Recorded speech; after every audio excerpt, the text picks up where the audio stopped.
Welcome back to the Light of Joy, where we say the quiet truths out loud. Today's episode is about a habit we all participate in and often get hurt by: judgment. In every scroll, in every group chat, in every passing glance, we are measuring people. And we are being measured harshly, constantly, and carelessly. But here's what most people miss: and not all judgment is wrong, but most of it today, well, it's unearned, unconscious, and unproductive. Let's dive into the pros, the cons, and the deep cost of a society addicted to criticism and judgment. Judgment, at its best, can help us survive. We assess danger, we identify dishonesty, we recognize alignment or misalignment in values. You don't have to accept every behavior. You're allowed to form opinions. In fact, judgment can protect your boundaries. It can protect your standards. It can protect even your peace. Used correctly, judgment is discernment, a mental filtering system that prevents you from repeating mistakes or welcoming toxicity. The key difference is awareness. Conscious judgment is informed, private, and tied to growth. It's not loud, it doesn't humiliate, it's internal clarity, not social weaponry. But here's where we go wrong. Modern society has turned judgment into entertainment. We don't just judge quietly, we broadcast it. We disguise hate as critique. We disguise insecurity as concern. We call strangers names, cancel nuance, and replace understanding with applause for outrage. And worst of all, we've made judgment performative, more about image than truth. You know what I mean. This isn't discernment, it's digital bullying. Judgment today is driven by ego and algorithms, not insight. We judge people based on fragments. A single post, one comment, a misunderstood sentence. It's a lazy morality, and it breeds fear, not progress.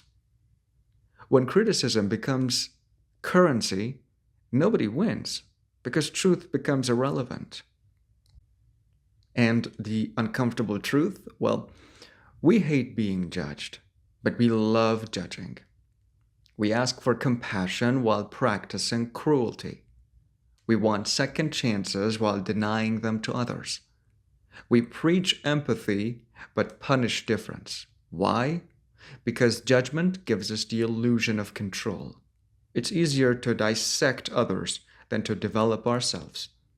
This hypocrisy is the beating heart of social decay. We've normalized character assassination while demanding emotional safety. We say, "Don't judge me," then turn around and gossip. The irony is brutal. We're drowning in criticism, yet starving for understanding. Until we admit this duality, healing is, as the amazing Latinos would say, imposible. I hope I got it right. Do you know what happens when judgment becomes culture?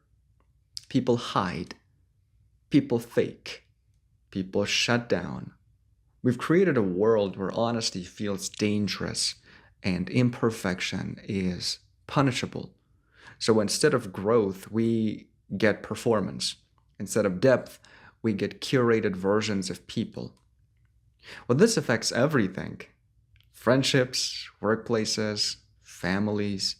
When people are afraid to be seen and processed, they stop evolving.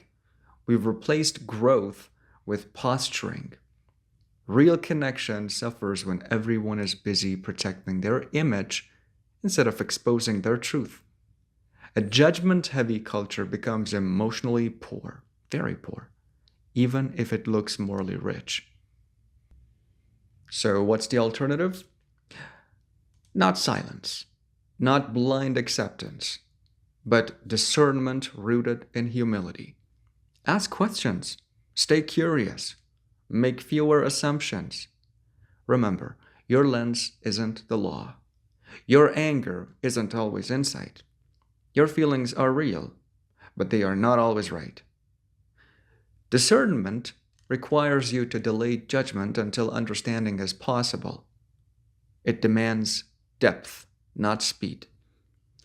It demands silence, not applause.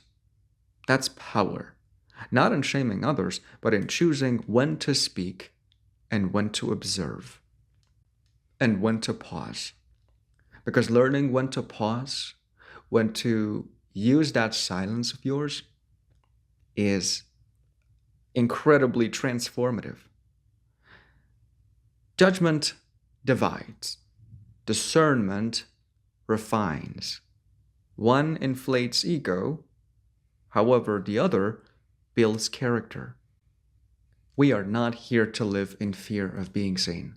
We are here to become clear enough to see. So here's your light for today. Judge less, discern more. And when tempted to condemn, pause for a moment. What would change if we were more curious than critical? You've been listening to The Light of Joy.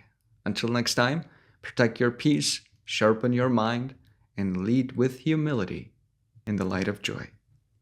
Share this episode with someone caught in the trap of noisy judgment, and remember, being seen is not a sin. Being human is not a crime.